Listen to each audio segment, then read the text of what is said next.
Hello and welcome to Talking Wednesday, episode 99. This is live, as you can see. Do you know what I love?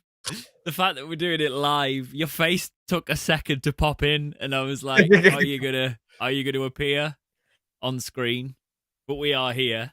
That's amazing because I'm actually watching it on the replay now, and it genuinely took a second. Audio listeners that are getting this late on a Tuesday night, you won't know what any of this is. We did put out on the Twitter today that we would be doing a live episode of the podcast. We are so close now at episode 99 to that glorious 100 not out, and he's not got rid of me yet. Not yet. Worko's fighting for your position. Can you tell? I can tell 100%. And cracking job he did last week. But also, you got sick yourself, mate. So just remember.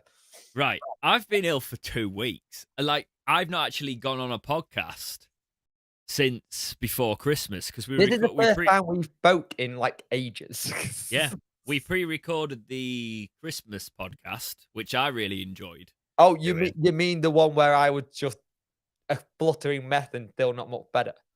Yeah, but then life got its own back because I had to change my Christmas plans and everything because I ended up getting so ill probably around the 17th-ish.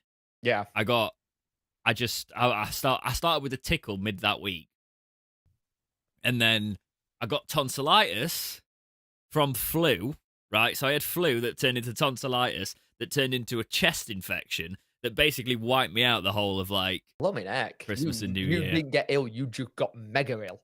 Yeah. So I last week got this flu cold thing that's going around, which just knocked me out, which hasn't helped the fact that my other half had got pneumonia still. So she had to do the school run when it was really cold and really bad with bad chest. So we just finally got back into a normal routine. And I'm still spluttering, coughing like a good one, and I want it to go away. Doing my for audio listeners, he's got his mute button there. So the cut out of audio was him muting himself coughing because we've got to get quite good at that when he does this. But there's too much to talk about, and this time next week it will be our 100th episode. So we kind of need episode 99, no matter how you're feeling to come out. Exactly. I hope you're all doing well. Just be aware that you can chat live if you are listening along to this podcast live. We want all your opinions on the topics, and any topics that you might want us to do at the end, feel free to chuck them in the chat, and we will have a look at them as we go through. As we always do with these podcasts, it's going to be slightly more interactive, but we won't delineate from the normal podcast too much because this is a podcast. People listen to it. It's more focused on that, and then we pull bits from the chat that we see. Heads up, super chat is available on these though. I always forget to mention that bit.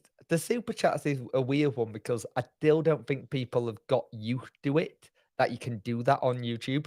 You mean the thanks? Yeah, the super thanks. But thanks, but also the super chat, because I still think there's a lot of people who are content creators who are still at that mindset of going, I still don't feel comfortable saying, I went very Yorkshire. I still don't feel comfortable asking. Yeah, it's a weird one because I know a lot of people who know it's there and they enable it. It's like, how do you sell yourself to something? Because it still feels alien. While we're talking about how we ask people for money, feel free to click join below on the YouTube video, and there's memberships available, and there's a lot happening on this channel next week. Yes, a lot. So the membership thing we might talk about what the plans are for that next week. It doesn't launch immediately. I think I'm a 2-year membership now on your channel. You are. Congratulations.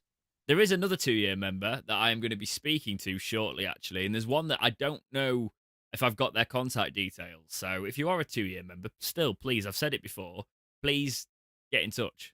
So you get in touch with me and let me know, because I'd like to send you something out. It's not very it's a big fantastic, but you've supported the channel for 2 years, so yeah. Punk doesn't get anything. Nah. I get the enjoyment of being in the wonderful embrace of this man talking Wednesday. Wow. I couldn't think of any word. My brain High didn't. praise indeed. Have we had any reviews? I don't know now because we're live, so I haven't checked them. So episode 100. I tell you what, if you have never left a review before, when we've got everybody in the room next week, Oh, that's gonna be fun. right? And we've got everybody in the room, right? Yeah. So if you're never going to leave a review on this podcast, go to A Apple week to do Podcasts, it. go to Podchaser, and we'll all be there to pick apart your review. Yeah. So if you bully Jack in it, there's a definite chance I'm reading it to him as some sort of poem. So, not giving anybody any ideas. Oh, Actually, dear. that's probably not good for the review system. No, don't do that. Don't do that. Anyway, we will get into the football after I said, how's your week been, mate? Apart from the obviously death. And you can't say that, actually. No, you're not allowed. There's monetization flags around that. That's why Yeah. so many people say unalive. I wondered why they were doing it. Yeah, I've been very ill, as some people get with my zero presence online. But I'm getting better. I'm on the back end of it. But I'm also starting to, when you get that new year, you want to try and figure out what you're going to do next. Yes. My list involves everything I want to do to the house before we eventually figure out we eventually want to be parents again, because that's something that's going to happen this year. We've hit that point where we have a 5-year-old who is baby obsessed. My other half is getting baby obsessed. So it's getting that point. So I want to get the house to a point where it's livable, but where nothing needs repairing or doing. And I can just be like, right. Only like a big you're thing getting that there. goes. I've seen considerable progress since I've known you. Like, in terms of it is slowly getting there, but it's like little things like a bathroom fan suddenly dying and then having to go, I need to do that. We need to replace the cooker hob because for some reason, Christmas Day, it decided to trip the entire electrics. So I was like, great, that's another thing to add to the pot. It just, being a homeowner is awesome, don't get me wrong. You own your own house, you can do what you want. But it's these little bits that then you need to fix that is the pain in the backside. And how was your Christmas, by the way? Quiet with wife and little one. But before that, I had to go to Donny, which was a nightmare. And then I had a Christmas. We normally have like 3 Christmases. So we have death. Oh, I can't say it. This video has been completely demonetized by those 2 words. If you're ever wondering if you create what you're saying. So we normally have 3 Christmases. So we have one at my sister's, one on Christmas Day, and then one that we have just us. Now, my other half managed to get out of seeing my lot. I wish I had that option. I love to have done that. Well, at least you've said it on a podcast now. So they already know. I told them to the faces. But it was good. It was good to just chill out and relax and not think too much. And it made me sit down and rethink a lot of things for this year about my health as well and just how I need to slow down a little bit or change ways I do stuff. How's your week been? And how was your Christmas, apart from also being under the weather and not being able to function? I'll start with the Christmas. I got over like the first illness and I still just had like a cough at Christmas, but then other members of my family came down with it. So we couldn't like have my nan round for Christmas. We couldn't do our normal Christmas. Now that was gutting, right? That was like, we had that responsibility of like elderly relative, and my dad honestly sounded like it. When someone's ill, I've never heard someone cough as loud as that man. So I was like, we're not bringing him. He's one of them, when he's ill, he's ill. Yeah. Right. So we weren't bringing my nan around. We thought we'd all been ill anyway. So we were like, we'll just do this here. And that was nice. I was responsible of all the Christmas meats again.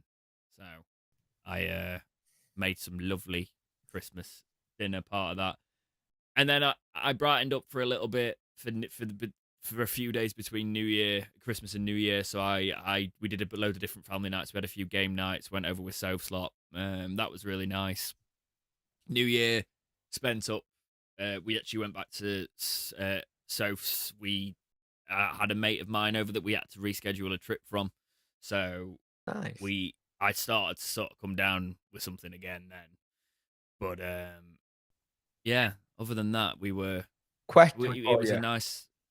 Go Was on. Monopoly involved and did you It win? was not allowed. No. Ah! No, it was banned. We played a Mario Party and we bought like music games and stuff like that, and we did the old fashioned sort of quizzes Yeah, and what did we do? We did Pot Master. all We right, we did the okay. Pot Master, which was quite good, but it was also fun watching my mother-in-law read questions and go, "Who's that?" And like we're all like, "Well, it's this person." It was really fun. But the game I actually really enjoyed, and it was Operation but Unicorn, which my little one got for Christmas. And she getting so competitive, it's scary. And Mm. you've met my little one. You know how much of the sassy pants she is. Yeah, Oh. she's definitely one for the arts, isn't she, your kid? We yeah, in terms of my week, I've had to make a lot of decisions this week. I've got a few health things going on, as I've said about. I probably might, if a couple of I don't know if a couple of drinks can be involved actually next week. But if I'm sure I'll talk a bit more. I've just had to make some real decisions. I talked about it a bit on the Christmas episode about seeing where things line up. I've sort of had to make some decisions this week, so it's been a bit of one of those where you're about, oh well, this is a bit scary because Mm. I don't know where I'm going to end up with this. But I I need to pull the trigger now while I can. know how you feel because I've been there when it comes Yeah, to health stuff and work. And the scary bit is you figure out what to do next.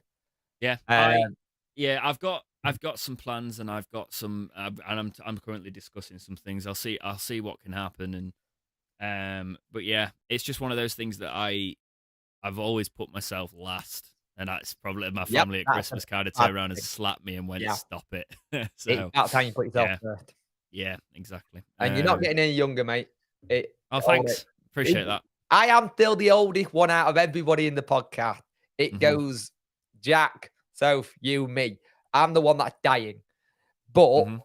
when you're getting older, your body does things that are just stupid. And with you having the chest infection, I know you with your asthma, probably not helped it much.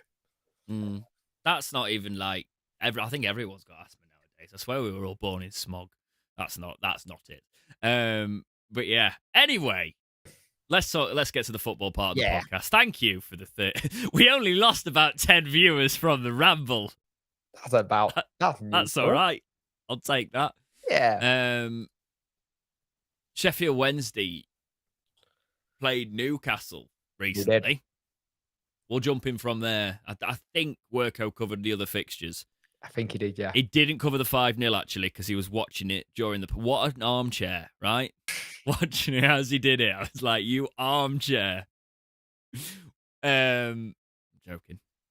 It's not even an armchair. It's not got arms. But he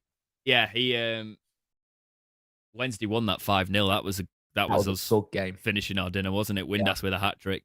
But let's move into the Newcastle one because this one, what a game! Windass is just on fire at the minute. He got the bit between his teeth. Now, I do want to say this now, before we start. Start with the Windass no pace. I know I said it. It happened. But I am getting to the point where someone says it to me again in person, I will have violence. Will you? I don't appreciate people doing it when I have my little girl and laughing in my face. That crosses the line. So stop. What? Yeah, I had some random person. I had my little one and they came up to me and like said something. I kind of turned around and said, "Excuse me." And then they kind of went, "Oh." It depends how they phrased it, because if it's just banter, then that's fine. It wasn't banter. Okay, fair enough. But I understand it. It's out there. I said it on the internet. I know he got paid. He got. Well, I'll say it because I'm through a screen right now. You were completely wrong, and Windass was given an inform on FIFA that had 96 I know. pace. And he also 96 pace. He also did a Instagram post that went slow, and I was like, brilliant. So, oh dear. But Oh, let's get to the game. It was superb. We played some excellent football. And can I just stop a Oh. second? We'll probably talk about this more next week because when you talk about podcast legacies, that was like on the first episode, and no one had ever mentioned his pace before. Was it the Cardiff? It was Cardiff, wasn't it? I just you mentioned that, and then you genuinely from then, I've bullied you so much, and so many people have that it's just become a thing about Windus's pace being in question. So we talk about legacies of this podcast. That one thing is largely amusing. We'll talk about that next week. Carry on anyway about Newcastle. That Newcastle game, we played some really good football. And one of the things that got me about this is the kind of football we know we can play and knock it about a bit. The only disappointment in this was, for me, was Delhi. Vishiro. He just wasn't at the races for me. I think he just dropped off a little bit, didn't do well. But at the end of the day, I think the games that are suited for Delhi and the games that are not, and I don't think this was a game suited for him, Adeniran for that pass. But before that, that turn from Byers was filthy. Absolutely filthy. Skin two players and then get the ball. It was superb. And you look back, I think it was just onside. I'll give it that, yeah. Yeah. If ours was offside, theirs was offside. So, exactly. But that second goal, it was all Smith. Smith did the wrong word, but you know that kind of work off the ball. Yeah. And there's a partnership going with Smith and Windass that is really nice. And you're starting to see the development as a really good partnership there, which we knew was there, but it's just not been tested. It's not bad for Windass, who's not a striker. The form he's on at the minute. And five goals in a week is exactly their goal. Yeah, lack of concentration, but Cameron Dawson also needs the credit because that's one-handed save was outstanding. Whatever they done to Cameron Dawson confidence, keep it up because he's a different keeper now. That's what we've said this because obviously Cameron Dawson was, I think, first choice when we started the podcast. Yeah, and it was obviously the decline and the relegation and everything that built around that. And I've always said Cameron Dawson's a great shot stopper. What I was worried about is playing it out and being part of that system. He's better at playing it out than Stockdale. Yes, I actually, when you look at our current keepers, I think he's still got a great shot stopper, which is fantastic. I'd actually say his reactions have got even better, and he's showing more maturity to his game. He seems to know when to come out and put players off. I think his only flaw still is probably coming out for crosses, but I'm talking about when he runs on a player where the player's closing him down, and he makes them make a decision. But I think that's only because I think he's trying to go through a crowd of players when he doesn't need to. And I think I've seen that in modern day keeping where they just think they need to go out for it when you can just let your defense cover it. Back in the day, it used to just stay on your line and you let your defense clear it. The modern day keeper is to punch it as far as possible. But you don't feel like you don't have that heart attack inducing moment when Stockdale does it, where you're like, he's getting close. There's a calmness to his play, isn't there? And he's got such a good range of passing. I think it's a great time for the transition from Stockdale. I wouldn't mind seeing Stockdale still play, so it's not like I'm being against that. But I think Dawson being in this kind of form, it's actually a bit of a masterstroke the way the transitions happen. Second half of the season, you're transitioning the keeper out. That's clever. If it works, and it seems to be working, touch wood, I'll take that. I think they push each other well. I think there's such a go. The one thing that got me was when Dawson saved that penalty at the end of that game with the massive bear hug and run that Stockdale did to go do it. No, if there wasn't a camaraderie there, you wouldn't see that. But there is. Do you remember the game? I'm trying to remember which one it was. There's been so much over Christmas. What game was it? Chat, help us out. Yeah, chat, help us out. That's the good thing about having a chat. Which one was the penalty save? Because I remember it. I remember the images of it and the jubilation on Stockdale's face. I think what I was really impressed with was the fact that we just decided to defend against Newcastle, Mm. and it actually worked. Oxford, thank Thank you, you, Ben. Ben. But we just we just defended against Yeah. Newcastle, and it actually worked. Do you remember when we'd usually concede? They brought on so many first teamers as well. Not to mention, they I'm not started gonna with a lie, £60 million striker. it was funny when they started bringing on all these first teamers, like world class first teamers. Like, so you didn't think you could beat us with your B squad, so the A squads had to come on. Okay, we see how it I is. was worried when Trippier came on, and his corner, because his corner delivery is Yeah. lethal. And what did we concede from his Corner. set piece delivery? And I was just like, every time, because when we decided to defend, and there was about 15 minutes because of the added time with just all out defending and put your bodies on the line. That was rough because Trippier was on. You had Gimaresh on. You had Almiron were on, and I was just like, oh no, this is not fun. You know what I liked though was at the end when Darren Moore was doing his interview, he's like, "Trips, are you off? All right, Trips, see you later." I And everyone that were doing guy the to say- friends thing. Yeah. The thing that got me, that was the first time in a long time you've seen Darren Moore, in one sense, be a fan and not the manager. Mm. That celebration, we don't see that often. But I think he knew how momentous this was. And let's also remember, Can I also say, though, please, can we just rein it in a little bit? Yeah. Right. Because us beating Newcastle wouldn't have been a massive thing too long ago. We did the double over the other season. I will take the fact that they've got all this money and they've got this fantastic side. It's a big thing. But you know the way it was being reported, like we were like this little minnow. I was like, no, not fully. Let's not go that far. But yeah, I think it's more that a lot of people didn't take in our form and didn't take in what we'd done recently, especially Martin Keown, who spoke utter tripe on commentary. Oh, do you mean that Palmer was playing in an unfamiliar position in a position he's made over like 200 appearances? He's done this all season, and I will say something. Next season, Palmer needs to be given like the fitness coach thing and going, right, you know, with all that running you did, take everybody else and do it, because he's the fittest player on that pitch at the moment. And let's also remember, we did this without a Barry Bannon. Yeah. Yeah. And then I don't even want to say this because I don't.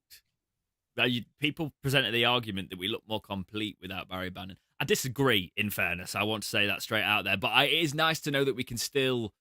I will say we need to learn to win without Barry Bannon, and if this is a but that's an example of it. Do you know what I mean? Byers in that midfield. Let's move on then to the Fizz talk then, because I can see it a lot in the chat as well. Do you cash in? There's there's AC Milan interest probably, which is an agent talk, obviously. I think it's all agent talk, to be honest. Yeah. I think they're still trying to get the best deal. My issue also, he seems fairly keen to sign a contract. I think the agent's pushing him the other way. Yeah.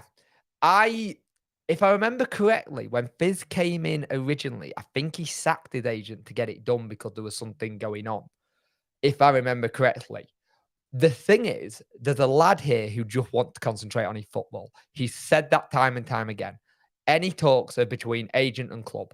Now, the problem is we still want to massively sign him. The problem I've got is I think he's being dragged into the involvement with the talk, which is not letting him concentrate on his football. Because the game where he looks superb, he dropped off completely since he got talked about. He could go here, there, and everywhere. His form had dropped off massively. He's a good sub to bring on. I just don't think he's a first teamer yet because he's very good at going forward, but defensively, he's poor. And I think that's where we struggle, and he's passing. But if we can turn him into the player that we can see that's starting to develop, he would be superb. And I actually think it's one of those situations where he will be better off staying. And I'm not saying that from a Wednesday perspective. Darren Moore seems to be developing him properly. Yeah. The one thing I don't want, though, I kind of want him to just sign the contract because it'll get some of the fans off his back. I think that's probably what he needs. because what's twisting things now is the fans are sort of going, well, if you don't want to be here, what's the point? You know, and it's not necessarily that's the situation. I think the best thing for him would be is to sign the contract and continue his development because he's 21 years old. He's still saying that he wants to stay at the club. It come out, I think Joe Cran did a piece today saying the club still want to tie him down and he wants to see out the end of this season and see what happens. Now, I've seen people go, oh, he wants a promotion bonus or whatever. There's a player there that just wants to play football. He's never, ever once come out and said he wants to leave. He never. In fairness, Punk, no, not a lot of players do. They just, it's back talk. They don't. But he's always said it between agent and stuff, and I just keep myself out of it. I think there's an opportunity for where Wednesday, if they want him, but don't. It's does scream a little bit of George Hurst again, but I think the club are in that kind of position where they're like, we're not going to be over the barrel on this. If you actually want to stay and we want to develop it, brilliant. Granted, Darren Moore said he never wanted this to happen again after what happened with Liam Shaw. By the way, how's that going? How Morecambe, mate? Little dig. But the thing is, we have to get better at signing players on contract and not letting them do this. And we thought we had this done. But when you look at what we got running out of contract at the end of the season, there's a lot of good players. But it's more the youth side I think we need to start tying down to proper 4-year contracts. The moment they get to the second year of a 4-year contract, see where they are, extend it then. We shouldn't be going to the last end of someone's contract. I will say again, that's the ideal thing, isn't it? But football, again, doesn't work like that anymore, not at this level. It just isn't. I don't think it's ever really worked like that. When you're in League One level, the only thing we've got on our side is our history and a positive manager, which is why for ages I was like, why is the negativity around Darren Moore? Because I think it's a very short-sighted view to have the negativity around Darren Moore when it's the first time we've been positive in quite a few years. Probably since the Bruce left. Yeah. You know, where before Bruce left, there was positivity around the club, and then it just tanked. It's the first time we've got that, which is why I would have given him time anyway. And the fact is, we're second. Are we still second? Or has there been other fixtures since? I think we are still second because it was in FA Cup game as well. Yeah. People. Uncle Boris, like for example, says, "Oh, after watching Saturday, do you think we should catch? Do you all think how much we could get for?" I'll read that again. What do you think of how much we could get for Delhi if we tried to cash in? I think you'd probably get like pittance at the minute because clubs could pick him up. I reckon you'd get less than 500k for him. So we had $1 million or so from Blackpool in the summer, and it's one of these things where you wonder if that was a smart move to keep him or not. Granted, we would have had $1 million in the bank, but then would we still be like going, do we miss him? Because we at that point we weren't really playing him. He had a really good breakout August, September, and then it kind of went off a little bit. And that's a mixture of injury and trying to get ahead of people in the squad. I think for Delhi, if Delhi signs the contract and we get it all sorted, then great. The issue is, I think there's a lot of clubs who are keeping an eye on big profile, AC Milan, PFV. Now, that sounds agent talk, but you never know with these things. Nowadays, there are players that will go to things. But I think the issue you've got is that you have to be very smart with how the player does. And if he doesn't sign a new contract, don't have a go at the player because at the end of the day, it's football. It happens. Leave that to us. Yeah. On breakout topics. No, but yeah, I know what you're saying. I can see people saying, does he seem disinterested, that sort of thing. I think we're just making a mountain out of it at the minute. We'll see what happens. We heard a few months ago he was keen to sign a new contract. So it might have changed, and it possibly has changed because he hasn't signed a contract.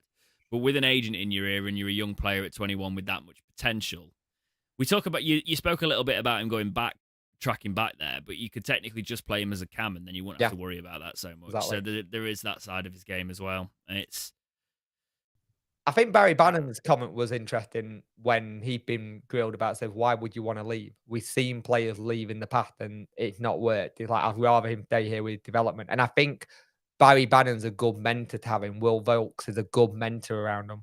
We got a lot of good midfielders with young players around them who can teach them their trade.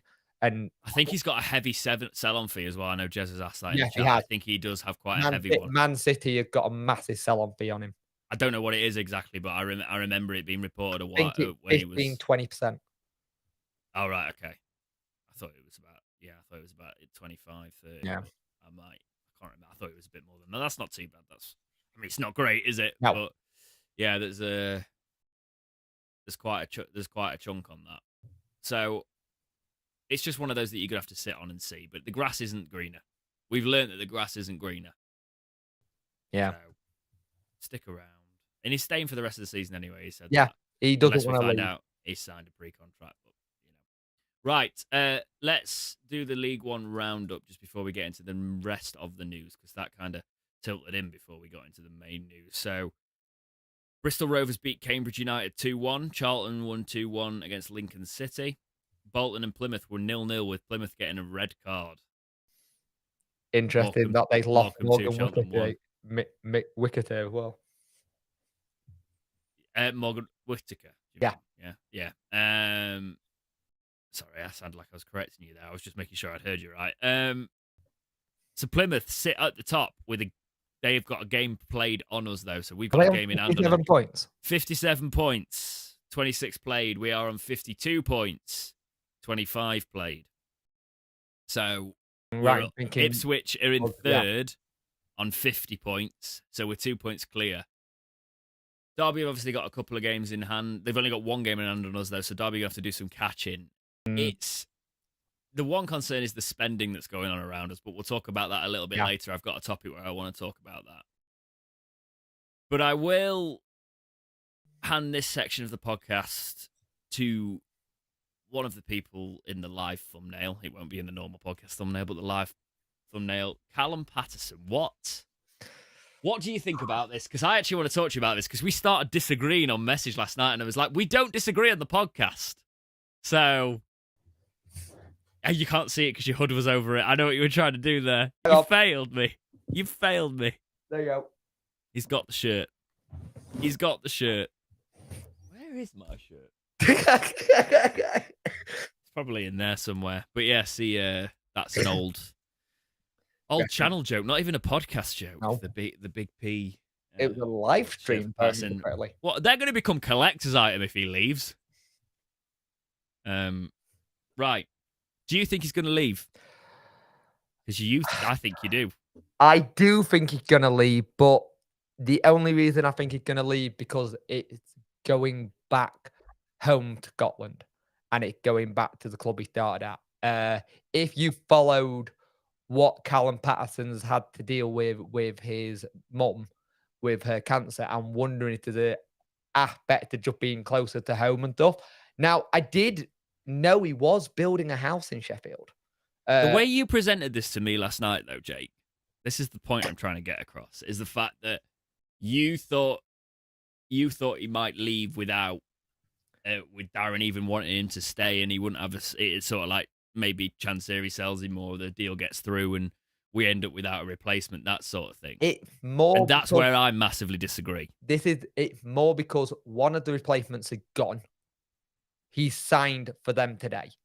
And the problem is, Darren Moore have made it very clear he doesn't want him to sell. But Chansiri also knows he needs to start not letting players go for free. Yeah, and I understand that. I understand that side of it.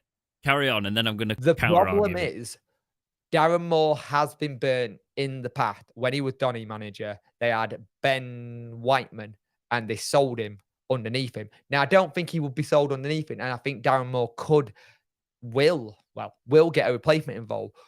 But the problem is, the kind of replacement Darren Moore will bring in is not the kind of replacement we need. We don't need a 20-year-old Premier League kid. We need someone who knows League One or League Two to come in and step in.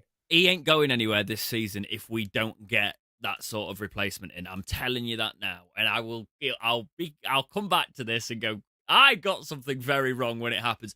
If he's going to Hearts and we haven't got a replacement properly, at the minute we ain't signing anyone, Right. mate. That's what I'm quite concerned about. Let me finish. Hang on. Let me finish. He will be signing a pre-contract, right? See? He will be signing, if he's going anywhere, he's signing a pre-contract. We never disagree on this podcast. Let me revel in it for once. What I've been told, and now this is the big one, what I've been told, it blindsided the club a little bit. Even though it's been said in the media and it had been reported But today. Then you change your mind. No. And you go, no, because it's not over the line, is it? Carry on, get your breath back. Carry on. I feel like I'm beating an old man here because he's balling. But what I'm saying is, I'm just concerned that if you look at our striking options, right? It's Michael Smith, brilliant. Windass, technically not a striker. Gregory's back in training but got a back issue. Wilkes. How many times this season have we had to rely on Paterson coming off the bench to change the game a little bit? I agree. The problem I've got is that I'm scared of us not getting someone in who's the right replacement. I'm scared of us getting a young 21-year-old or 19-year-old or John Jules kind of person. Remember last season, we had the opportunity to go get Sam Crossroads and John Jules, and Darren Moore said we didn't need any strikers. This is my concern because we don't have another ready-made replacement for Paterson. I don't think he's going without a replacement anyway. I think he doesn't go anywhere until a replacement's in. The problem is there's a player there who has said openly he wants to play more and he wants to have game time. But how do you let him get in between Smith and Windass at the minute without being a part-time off the bench player? That's my concern. I just don't think it. I think probably I want to give him a new contract, to be fair. Yeah, so do I at the minute. It's just as a utility. He's a centre back anyway, isn't he? No, he'd go back to Hearts and play at right back anyway, wouldn't he? That's where he played originally for him. It's really funny because I went trolling through the Heart forum and they were all like, where do we play him? Do we play him as a right back? Do we play him as a goalkeeper? And so he said, no, we just put him in the pond and he can go fishing. He's and he'd been waiting goal the last couple of games. This screams to me as a situation of he probably wants to go back, and even though it depends on the fee, right? As well, I want to cater this in because if the fee is $1 million plus, which I don't think it will be, no, right? Then I'd probably do it, and we'd just scramble for a loan replacement because I don't know though, because is promotion worth $1 million at this stage? Yeah, it is, isn't it? But is Paterson the promotion link? No. The problem is, it's this annoying thing because we've always said on this podcast, and when we put privately, when we get players in 6 months of contract, we should get a fee and let them go. We're now in that position where we're like, no, not when we're so close. Yeah, it's one of those where you wouldn't really want to leave the project at this stage anyway. No. Especially with so many contracts running down, you might as well just wait. I think we got a full first 11 out of contract at the end of the season. And a lot of them will know that they possibly won't be part of it next season. But if you sign a contract now, every single person in the fan base is good. Whenever you have a slightly bad performance, they're going to think, well, you don't care anyway. I do agree with Caboodle Fish. I think that's the right amount of money. Yeah, not spending more than 400k. Yeah. I think he's probably worth more than that to us. So I'd keep him, and I would offer him a new contract. But we're not offering new contracts. No, I don't mean I'd offer it him now. But he's definitely going to sign a pre-contract with them. So basically, we decide, do we want 400k? Or do we want him for another 6 months and have backup for when our injury curse strikes again? Is that worth 400k to us having a backup? I'd say yes. So if we're not getting that much money, I would just keep him and let him go on a pre-contract. Also, a lot of people forget Paterson is only 28. Yes. It's because of how well he's done recently as well. He's been superb of what we needed. Like, Atinuhu was at the game versus Newcastle, and some of the performances he's doing at the moment are that level of, like, hurrying players down. We don't have someone who else can do that. That's my big thing, but we'll see. I still think we need strikers, and I can't Yeah, I believe you know. said we don't need strikers. I was like, what? Because Windass isn't a striker. I know he scored 5 goals in a week, so He's an attacking midfielder. Wilkes, there could be the making of Wilkes, because Wilkes in that Cambridge game was superb. 2 superbs. Thank you. Yep. Podcast staples. They should have a drinking game for this podcast. Yeah. He Carry on. was really good in that game. He played some good football. He showed he could actually play right wing back, because he actually got back a lot to do the defensive coverage. The thing is, we know we need centre backs. We need another striker if Paterson goes, and maybe a central defender. Not central defender, central mid. Just because, are you convinced that Adeniran is going to stay fit? If Barry Bannon's going to come back, he's one of those players though that it will be nice to have around the squad. You can see if he keeps picking up knocks, nobody's going to want to take a punt on him. But No. he's Adeniran. There's such a player in there. I think we need to look at fullbacks, but not immediately. I think Reece James is someone we need to pull the trigger on. You bring me to the perfect point later, but I actually don't understand why we haven't actually gone and got natural fullback when we can spend money. Yes, I think I'll be honest with you. I think a lot is riding on next season, and he is. We're sort of in that situation where, with so many out of contract players, there's going to be a revamp at the squad no matter what. Anyway, Yeah. So you either keep some of the players on if we don't go up and see if we can try again next year, but then again you've got to cut off quite a lot to go up, because these have had a couple of tries now and they've not done it. And if we go up, you're going to have to reshuffle, and people are really going to have to fight for it at the end of the season.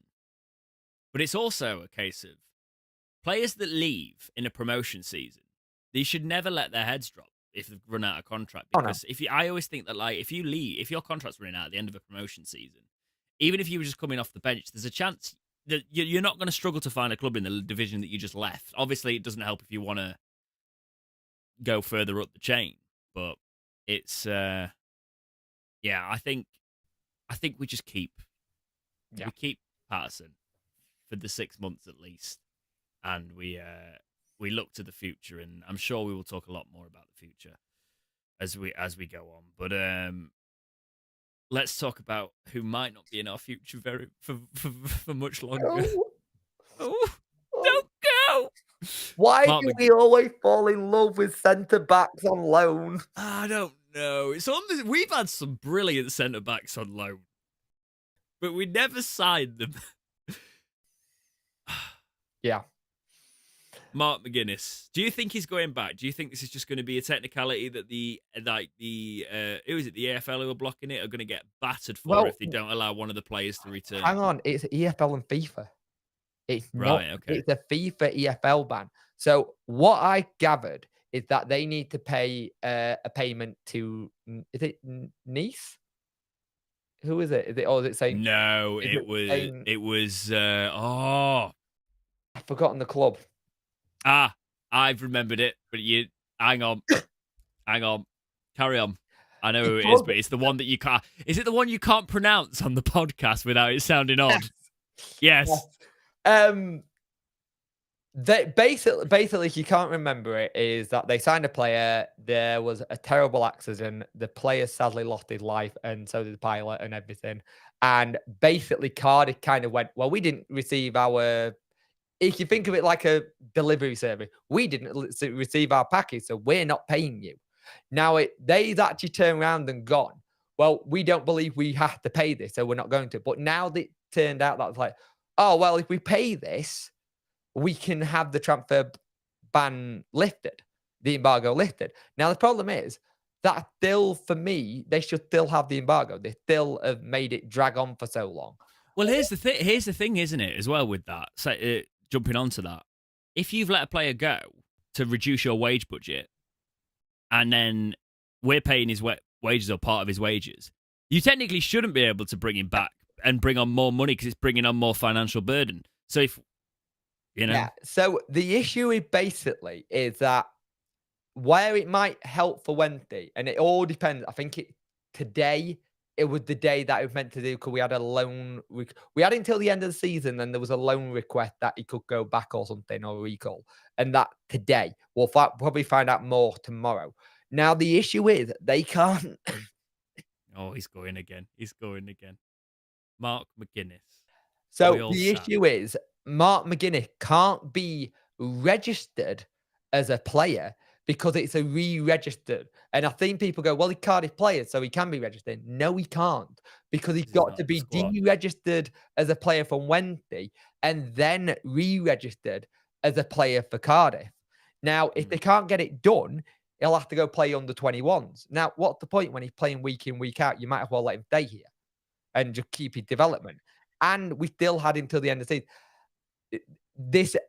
It's one of the weird ones where red tape could actually, for once, help us because they might not be able to. And I personally think if that's the case, I think he's probably going to stay because it's going to be a lot of work. And we know how the EFL is. But because it's not just the EFL, it's FIFA as well. It's a completely different body. And they will want to set an example. I tell you what, I can see a lot of people in the chat talking about would we be able to buy him?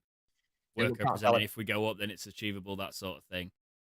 I honestly think if he carries on like he is, and he does, even if he stays at us for the next rest of the season, I could 100% see him going to like a Bournemouth or something next season. Yeah. The problem is, people have said in when I've done videos on it, said, can't we just buy him? They don't want to sell him. They know how good he is. And they should. I understand we should put an offer in. Oh, God, yeah. We should put an offer if we've not already. But we should put an offer in and actually test their resolve because they have got a transfer. But then again, it's not to do with financial fair play. However, if they do end up having to pay the fee and they're forced to before they release it, they're going to need all the money they can get. So it's a weird one. Chansiri, chuck $1 million at them. Yeah. And see what happens. If Ipswich can spend $1.5 million, on a player, we can spend $1 million on a player that is crucial to our season at the minute. It's so weird, this one, because you feel for the Cardiff City fans because they've done nothing to it and the club's done it all. We know how they feel. We've had this happen before.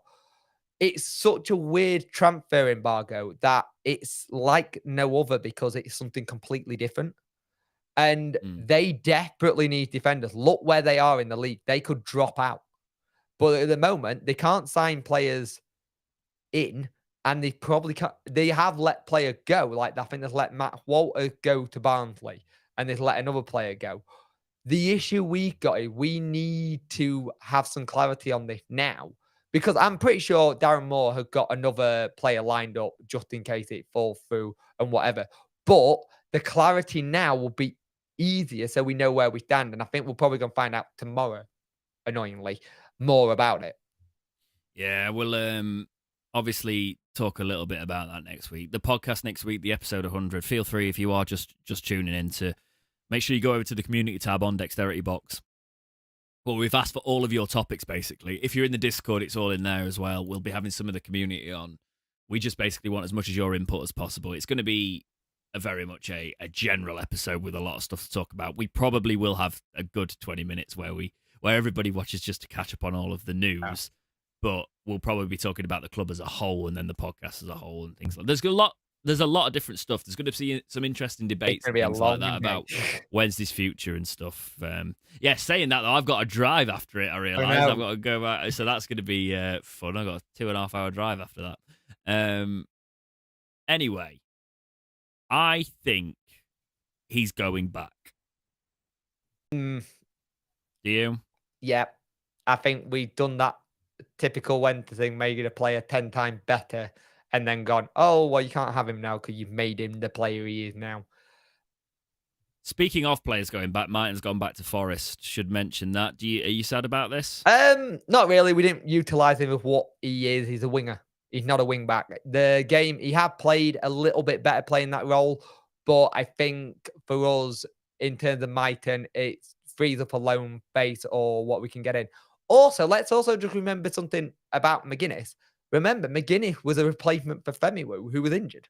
He was our emergency loan. Yeah. And So, I think Martin, he's back as well, isn't he, though? yeah. So there's options if you don't get injured again. Martin, for me, it was a luxury player which we didn't really utilize, sadly, because he's got a lot of potential, but we don't play with wingers. And I don't get, and this goes back to what I was saying earlier, why have we not gone out and got dedicated wing backs if that's what we're going to be playing? Why are we getting players to fit the position instead of getting players who are naturally that? I don't understand it. The side of Martin coming in, when Martin actually came in, I was like, is this a sign? Sorry, not sign of we're actually going to have a winger system and we're going to alternate 2 wingers and not just wing backs. But he did bring him in and then not play wingers, so it was very odd. But do you understand what I mean, though? We've had an ability to spend money and we haven't actually brought in dedicated. It is very odd. Wing backs. I don't understand it. If you know your way of playing is wing backs, why not go get them? I mean, you could argue that Reece James is quite good. Oh, but then he's played Reece James in the middle though as well, hasn't he? He put. I think to Darren Moore, defenders are like jigsaw pieces. He's got the scissors and the glue out with, and he's like, "I'll be fine." Stick him there. You know when Darren Moore gets a player in, he's got on the wall like versatility. Can you do that, mate? Because that's what he likes, a player who's very versatile. And I think that's where Palmer's such a luxury for Darren Moore, because he is that. He can go and do whatever position. But it annoyed me in the summer when I was looking in this play we were doing, and you could tell we were going to play with wing backs. I'm like, why are we not getting wing backs? I don't get it. Speaking of players and wanting them to come in and things like that, Luongo's back in League One with Ipswich. What do you think to that one? He's not going to be a big time player for him, let's put it that way. But he thought he could do well at Middlesbrough and just didn't do anything.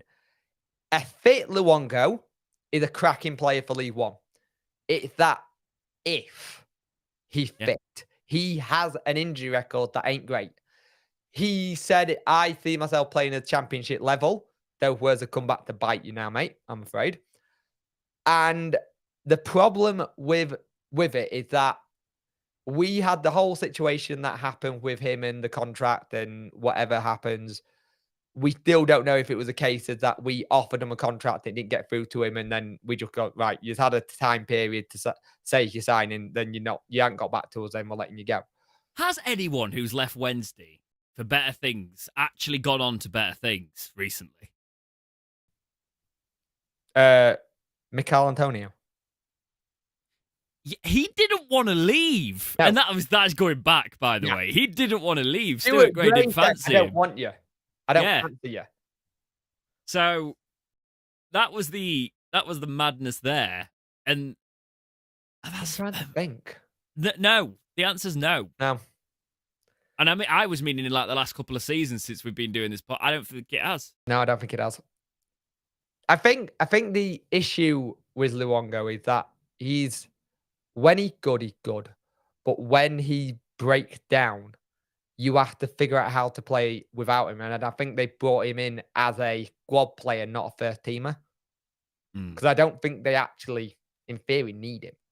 And if you actually look at what Plymouth and Ipswich are doing, people are already going, look at the top 2. They signed 3 or 4 players. What are we doing? Don't worry yet, because at the end of the day, I think they are teams that need more than what we need right now, if that makes sense.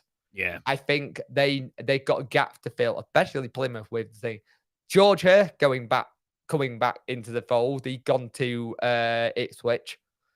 the talk that Theo Corbin could be going to Ipswich because he's been recalled by Wolves to Blackpool from Blackpool.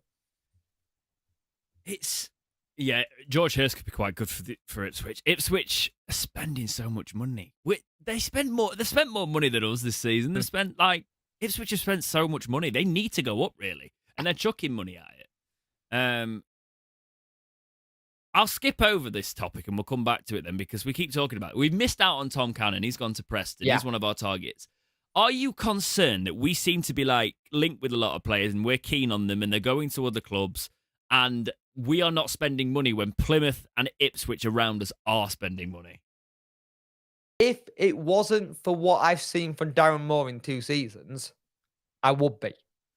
But Darren Moore has shown that he's not one just to chuck money about or go and get players. Signed anyone, though. But for going to get players for the sake of getting players. Yeah. Now, I will admit, last season he screwed up by not getting Sam Crockgrove from Birmingham when he got John Jules in and said, I don't need another striker, when we obviously did. Now, if our recruitment wasn't as solid as it is, I'd be concerned. But we've shown in the past around this time of year, look at last season, we brought in Jordan Thorey and Harley Dean, 2 cracking players that really helped us get into that promotion push to get playoffs. If it wasn't for the fact that Darren Moore can recruit players, I'm not concerned. I think the concern is more that from what I heard, I think there was an agreement in place with Cannon and then Preston came in and they jumped at it. We need to start, once there's agreement, just get him done and dusted and not letting him have time to think. Not letting the club have time to think. I think we are a case of sometimes being too nice and letting the player or the club have a bit too much time. But I think that's about buying into the project as well. And I think it's a case of Darren Moore wants the players that want to be here. Funnily enough, I think Martin was one of those players because he could have probably gone on loan to someone and he wanted to be part of the project and that's just not worked out. So, because Martin could have gone to a lot of clubs and he will. He'll go on loan to the Championship now. I think he might go to Lincoln. Yeah. Yeah. Why's that? They did well with Brennan Johnson and they developed Brennan Johnson into a really good player. So you're taking that link in, yeah. Yeah, I think there's a history of them using Nottingham Forest players and actually developing really well. And let's be honest, we are normally very good at developing players. When we have loan players, we're very good. Now, the one thing that we got as an advantage, though, there are a lot of teams that will have watched that Newcastle game and gone, I want to send a player here. That Newcastle game did us more good in recruitment than I think people are going to give it credit for. Because the only good press we got from it. Carry on. Yeah, we don't want to talk about that. It's that whole kind of situation where we can use that to our advantage and go, look, this is what this play can be when it's rocking. If you want your player to learn how to play in this kind of atmosphere, it's why Alex Ferguson used to send up players. He used to say, because the fans were on top of you, players would know about it. Yeah. I think it's an interesting point that Stannington makes here, actually, because he says, is it because we have a large squad and players would wonder if they would get a game, which puts players off? I mean, if players are confident, they should come. They should. We've not really got a large squad, though. If you're thinking of strikers, let's talk about who Plymouth have brought in. So we're talking about play. They've signed 2 central midfielders. They've brought Jay Matete and Callum Wright this window so far. Ipswich Town are the ones that have sort of made a splash because they've signed Nathan Broadhead for 1.5 million. That is a steal. Mm. That is an absolute steal. If you actually look at our squad, so we've got 3 goalkeepers on the books. We got 1, 2, 3, 4, 5, 6, 7, 8, 9 defenders, but Michael Whitway is injured. Ben Hennigan's injured. So they're your 2 main ones. Jack Hunt hasn't stayed fit or been ill. He's been ill this season. You've got Reece James, who's on loan. You've got Iorfa, who has an injury problem. And you've got Palmer and Femiwu. Femiwu, again, injury problem. Out of them, Palmer, Iorfa, and McGuiness at the moment is your back 3. Granted, there's an injury issue with Iorfa, even though Iorfa had a great game. Then you go to your midfield. It's Will Vokes, Adeniran, Barry Bannon, Byers, Delhi, Johnson, Backinson. Backinson has shown that he got a bit of a ball that can go missing. He's good when he's good, but sometimes he's not there on it. Johnson just becomes a steady Eddie. He plays really well. The same with Volks. He knows what he's doing. Adeniran, injury issue. Barry Bannon currently injured, and it depends on how he comes back from that injury, is how we deal with that. Byers, you're always worried whenever you go down. Let's be fair. And Delhi is the issue because he's in and out. He can do it. And then if you look up top, take Paterson out. Say Paterson, hypothetically, say Paterson leaves, right? Right. That leaves you with Lee Gregory, Josh Winder, Wilkes, Smith. Gregory. It's a key point. It is a key point. Sorry, interrupted you in your flow there. Sorry. From Andy though, that a bigger, just because they're injured doesn't make it a smaller squad. They are still in the squad. It's a good time I interjected. It is a very good point, but the problem is, it is a big squad, but it's not a big squad once you start looking at those injuries piling up. Yeah, that's the problem. Once you, but it still is a big squad on the books. On the books, I think that's the side we need to look at as well. Yeah, I understand it, but when you actually look at it as a first team thing, it's not a big squad because the injuries got. It's a weird one because I actually don't think we need much from this transfer window as well. If we can find a replacement for McGuiness and maybe a replacement for Paterson, I don't think we need much at all. Really, when you look at it.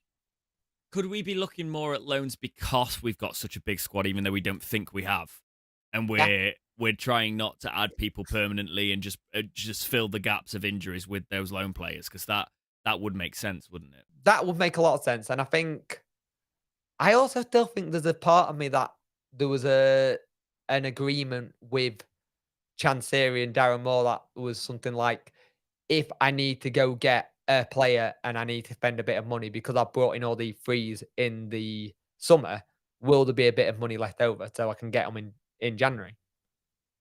Yeah, I think we'll see. I reckon we'll bring in 3 players. Yeah.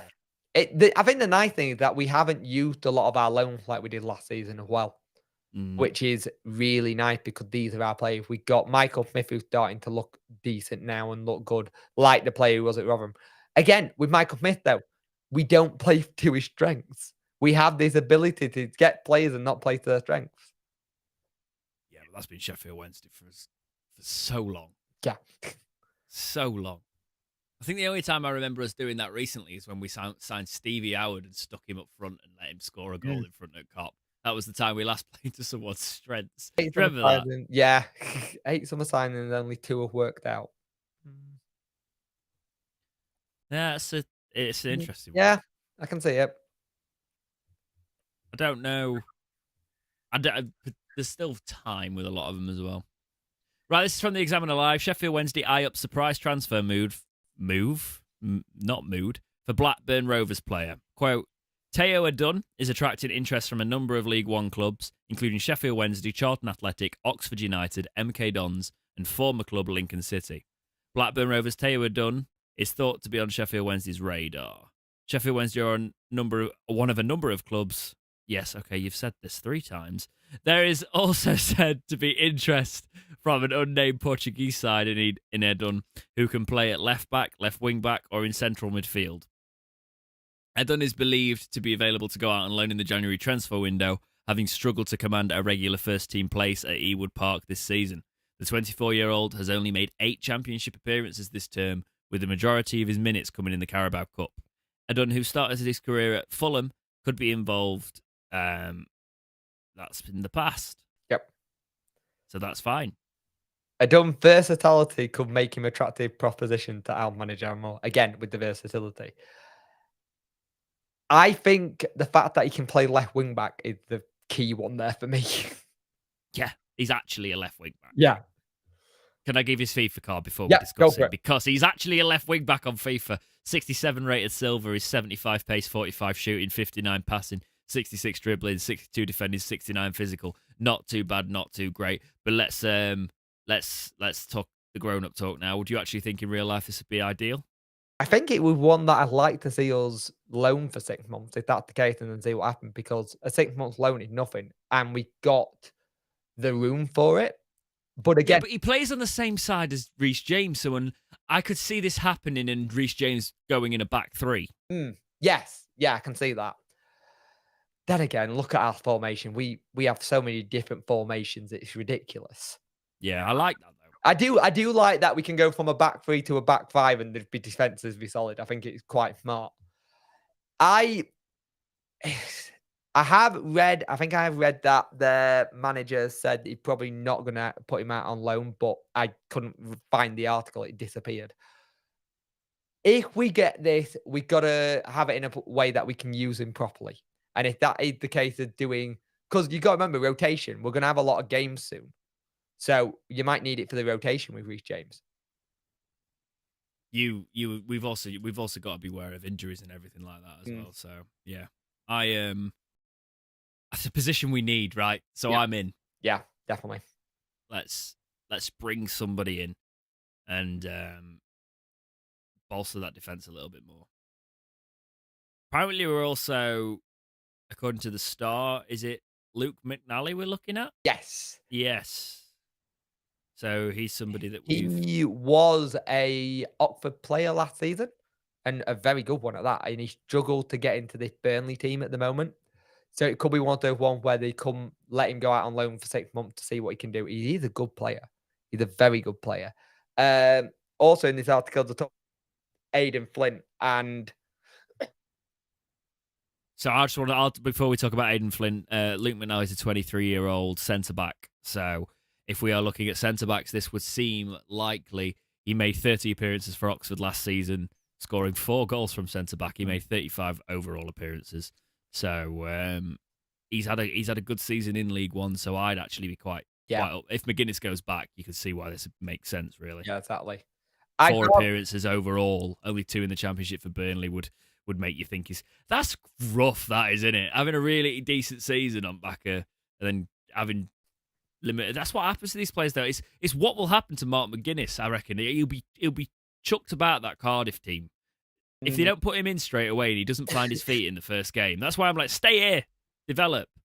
This is the issue. Like for him, it must be brilliant to learn off Vincent Kompany, one of the best centre backs in the world in his time. That's the thing. Yeah. But at the same time, you need to go out and get game time. And when you're playing week in, week out, and then you're back to like not doing anything. Now, I'd rather take him than Aidan Flint. Yeah, because we are linked with Aidan Flint, as you said there as well. Why is that? Aidan Flint's injury record and is horrendous. Could you not just give him a 6-month deal though? Do you want to do a free? Is he free? Sorry. No, it would be a loan. I think he's still on the books at Stoke. Oh. That's why. I'd probably. But then again, Aidan Flint. He was. Can we take both? That's something I haven't thought about. Because if you think about the amount of injuries we've picked up and the fact that our centre backs have played everywhere. Yeah. And he wasn't that bad when we had him on loan that time. Wouldn't that get us up towards your what you wanted at centre back tally at the start of the season? Yeah, it would actually. 2 more. So everybody would be happy. That would actually take it up to thing. I did say we did need centre backs and strikers in the summer. Yeah. I think the thing is, if we weren't the club that keeps having these freak injuries, you look at it and go, not an issue. Again, it goes back to the whole thing. Let's face it, we need to move from Middlewood. Yes. We need to massively develop the stadium and move from Middlewood. They're 2 big things, long-term projects that need to be properly looked at soon. The problem is, if you do that, you risk having no money for a transfer window and building a squad to get out of Championship or League One. You have to take the rough with the move. And I don't think our fan base would take it. it is difficult. I think there's been a pin in that for so long, so we'll just wait till we get back to the Premier League. You know, it's can we? You got to kind of do a Brentford now and see what you can do with that, and maybe if we can. Within hindsight, if you think about it, hindsight's a thing, in it. When we chucked all the money at it, if you think of the money we chucked at roads and stuff like that, we should have done it then. Yeah. We should have. The moment Chansiri got the club, it shouldn't have been let go promotion. Let's get the training ground sorted. Then we can start building our own play. He can't do it in this league. No. I think he can if we're in a good financial position and we're okay to sort of be top 10 in the champ for a couple of seasons. Yeah. But again, I don't think the fan base would be happy. Now, this is the problem. I think for what we need to do, we need to have a level of consolidating being a championship mid-table team while we fix everything behind the scenes, i.e. training ground. The problem with things like that, it gets hard because fans will be like, we want this, this, and this. When they're not looking at the big picture, you get a new training ground. You can then make your own quality players and then use that as your academy to be a sounding board. And we did for a while. We're good at that. But Middlewood is so old. Middlewood is outdated, and we don't own it. No.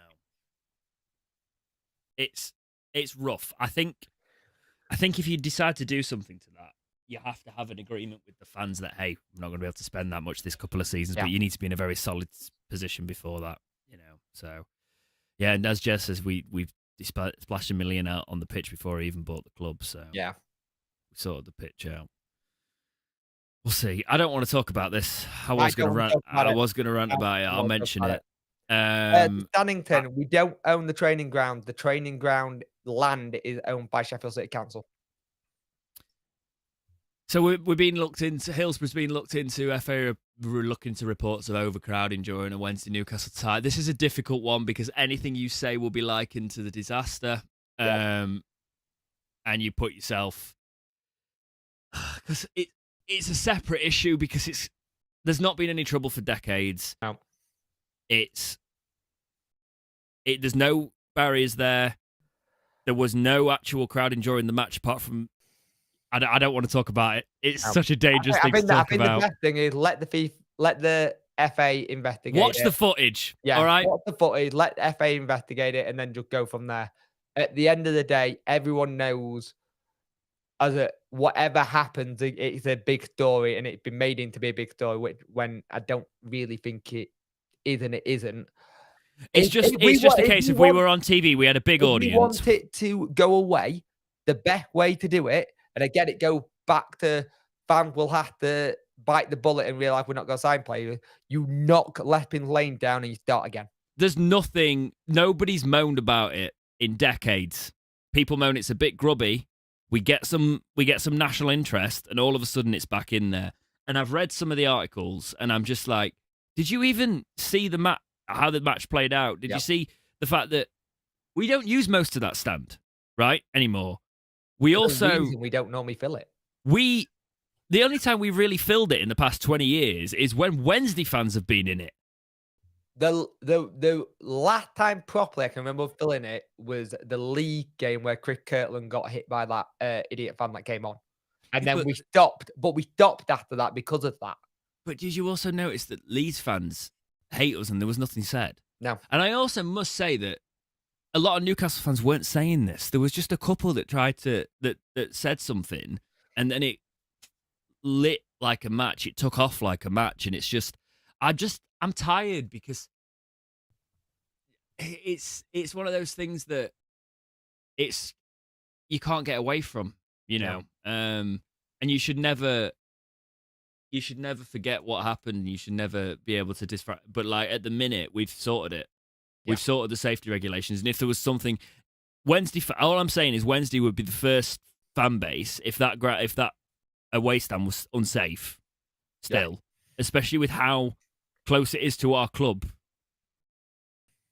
we would be the first to pipe up about it. It's like when people always say when they see us on TV, like going, "Oh, there's hardly anywhere." There's reason why we don't fill that corner. Mm. It's a safety thing. The reason we've had our capacity in the past capped.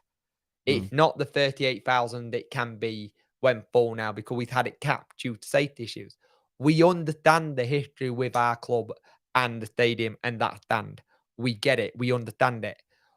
But we can only do the best we can do what we're doing right now. Yes, I've read also the stewards weren't great, but you've also got to remember with stewards, they're brought in by a second party. Can I just say, if the FA and the EFL and the Premier League clubs want to pay for it, we'll rip it down and rebuild it. Yeah. But the problem is we can't financially afford to do it, and it's passing all the safety tests. Yeah. And when it's going through, I personally, I know that, to be honest, I've met a lot of Wednesday fans in the past who just want it down and it over with now. Do you know what I mean? So it's sort of like, I get it. I do get that. I do get that side of it, but it's just it's like we can't have something on the TV without something. Yeah. Do you know what I mean? We can't have any interest on Wednesday without that. And you know the problem is, once this gets investigated, we will be hit with a fine or our capacity even more capped. Yeah, and it's sad for the away fans because we're going to get our away capacity because we're going to have to start capping away fans. Yep. And you think about the fans that have filled that, and we've been out and like it's gonna be a situation now where our away fans get reduced capacities because we're gonna have to start reducing away fans' capacities. And that means we're gonna also lose on gate receipt. But there's the only way of fixing this and then kind of thing, you either demolish it or you move, and then you're gonna have a period of people going, "Well, I don't want to leave Hillsborough. It's at where we play."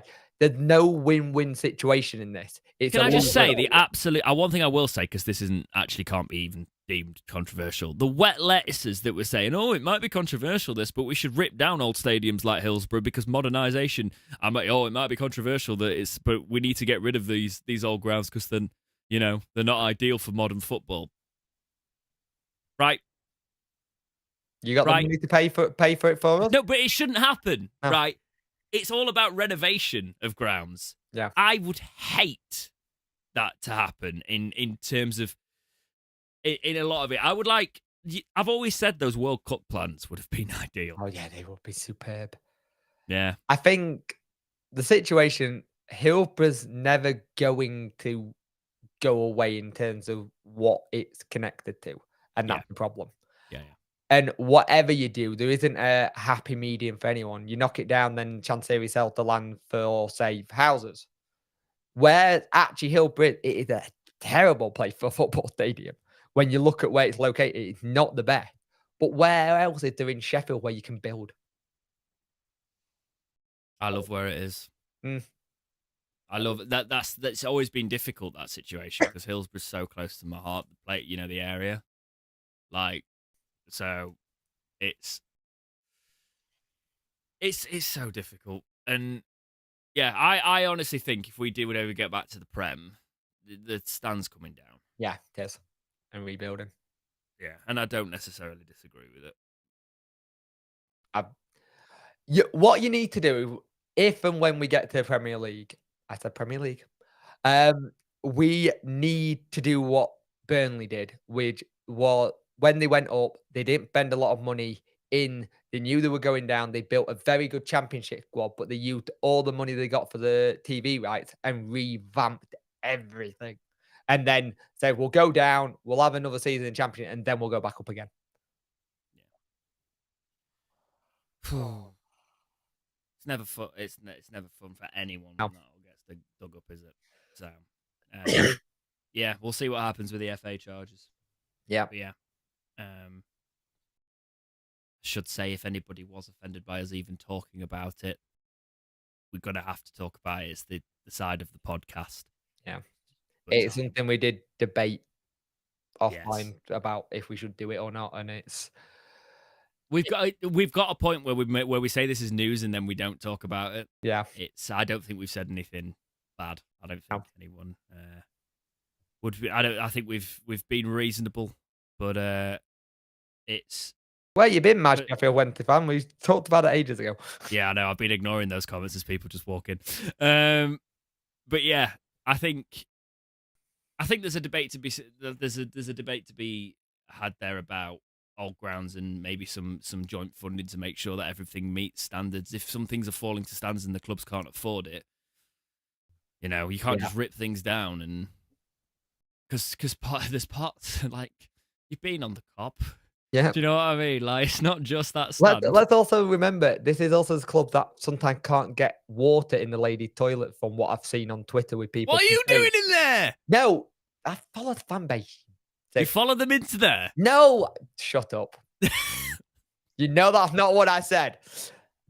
There has Oh, been it's bits there live on as Twitter well. where the female fan base has said running water in the toilet would be nice.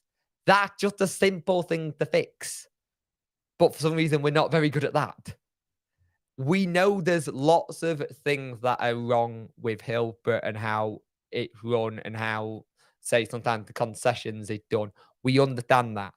But there's only so much Chansiri can throw at it without it affecting the playing squad. That's the issue. Yeah. Yeah. It's that's such a difficult one, that one. Anyway, moving on. I was seeing in the chat. Oh, that's funny, Jez. I reckon even if you demolished it, the words "presto stamp" would still just float in the air above the rubble. I think you're right there. I will go into some comments that I've seen, as in one that I've saw that we could probably do as a topic and probably a brief one. Canberra to Huddersfield. What did you think about that one? Feel free to get any comments in now that you want us to talk about. You got Jordan Rose, you've got Tom Lee. Why not have another one of ours? It's so weird, isn't it? He did go for him, to be fair, but Canberra, one of those ones, if he kept on doing what he was doing, I thought we could have actually had a player that we could have done well, but they dropped off. And it is weird though. You like look at their quite like Tom Lees, Jordan Rose, Canberra. Who else do you want? I find it very odd. It's one of those where you look at it and you can see why Huddersfield's struggling. Yeah, because they're doing what signing players that got us relegated. I know Canberra didn't get us relegated, but is there a scout or something from the Wednesday side that went to Huddersfield? probably. Because if you look at that actual championship table, it's Wigan, Huddersfield, Blackpool. A lot of So's families are Huddersfield fans, and I still wind them up about Rhodes and the length of the deal they went for. Because when they signed him, oh yeah, he's back. And I was 3-year deal. 3-year deal. 3-year deal. He did score a winner for him over Christmas, though, in a big game, apparently. It's one of those ones where you look at it and he was always going to go back there because he's a legend there. Yeah. And it was always, we're going to get Jordan Rhodes, the informed one. We didn't get the informed one. We got the one that was just out of form. It's one of those situations when you look at players that have done well or haven't done well for us and then go somewhere else, you always like go, what have you seen that we haven't seen? Yeah. And you always question it, especially if they do well, because you're like, how did we not get that level of performance from them? Yeah, and it doesn't happen that often, though. No. To be fair, players tend to drop off after being at Wednesday, which worries me that players come for their last hurrah here. But let's go look forward. If I can't see anything else, so let's go forward to the next fixture for Wednesday. So Sheffield Wednesday play Wycombe Wanderers next. Will it be a normal Wycombe Wanderers performance? They are currently 7th in League One with a home record of 6-3-3 with 21 points, and away record of 5-2-6, 17 points. Their last match was a 3-0 win at Peterborough United. January 14th. Yep. We're playing Wycombe. How are you feeling about this one? I'm expecting a very boring game. A really boring game, because if they get ahead, you know what they'll do. I hate playing Wycombe with a passion. The way he sets up is just negative football. Do you think we should play Stockdale? Oh, that would be hilarious. Because I kind of like, you don't want to knock Cameron's form off, but then I'm sort of like, Yeah, I be... kind of like the idea of just going. Do you know what would be amazing? You know what we should do? Absolutely legendary. That's what I was going to say. Right, go 1-0 up or something, or 2-0 up or something, and then sub him on. Yeah. That would be fantastic. I actually think that would be one of the most banter moves you could have met. Oh, just do it, Darren.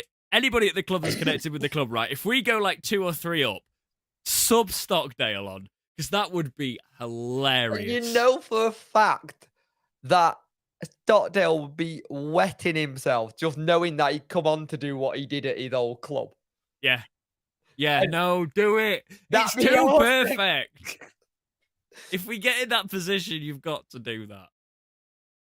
Oh, that'll be awesome. It's one of those games. They're doing a bit of a push at the minute. They're looking decent. At one point, they were hovering near relegation, but they've gone on a bit of form.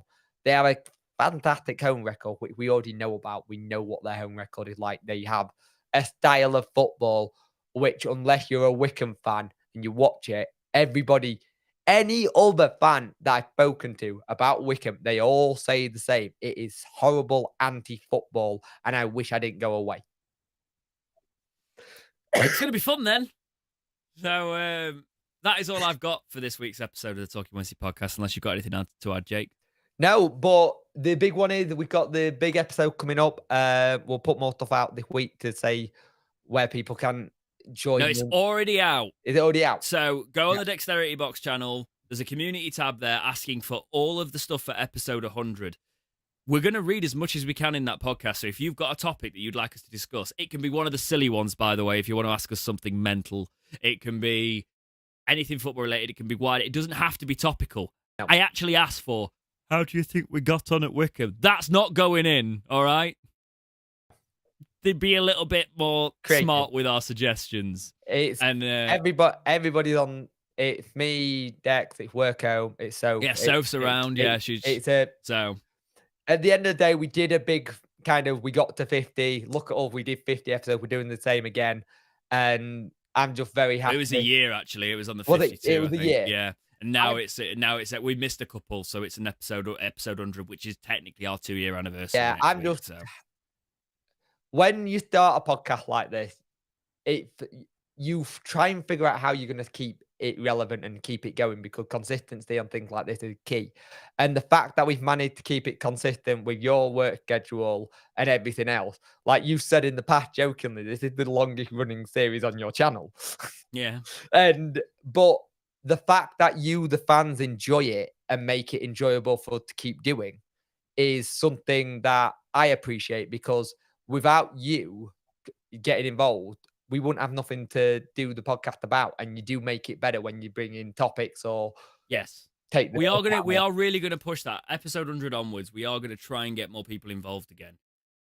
I've had a lot on, right? I'll talk about all this next week. I've had a lot on in terms of that I've not been able to put what I wanted to in the past, probably like 30 odd episodes. If you look at how this podcast started and how it dropped when I got busier, it was difficult, because there is also a thing that I could do certain things for this podcast that the other members of the team, not necessarily saying they couldn't ever do, but can't currently do, which means if I can't do it, it can't get done at the minute. So we're looking at all sorts to make it fun, episode 100 onwards again. And I'm not going, I'm busy every single week. And I will say, having Worko come in and help us out when we need to do episodes has been really handy. And you were the community. God, I've got to see Jack next week. I'm joking, Jack. It'd be lovely. It'd be lovely to see you, sir. But yeah, we'll all be there. It'd be a lot of fun. Talking Wednesday podcast at gmail.com if you're at gmail.com. Talking Wednesday podcast at gmail.com if you would like to contact us for anything ahead of the episode 100. If you'd like to get a topic in and you listen on the audio feeds and you only use email or something like that. Yeah, we want as many people involved as possible. It's like I was an avid listener and a fan at the beginning, and now I'm part of the team. I'm sure we'll all do that next week. because you two can probably drink and I can't. I don't think But I I can have one or two. We'll see. But that is it for this week's episode 99 of the Talking Wednesday podcast. We will see you in the 100. But for now, take care, and we'll see you in the next episode of Talking Wednesday. See ya.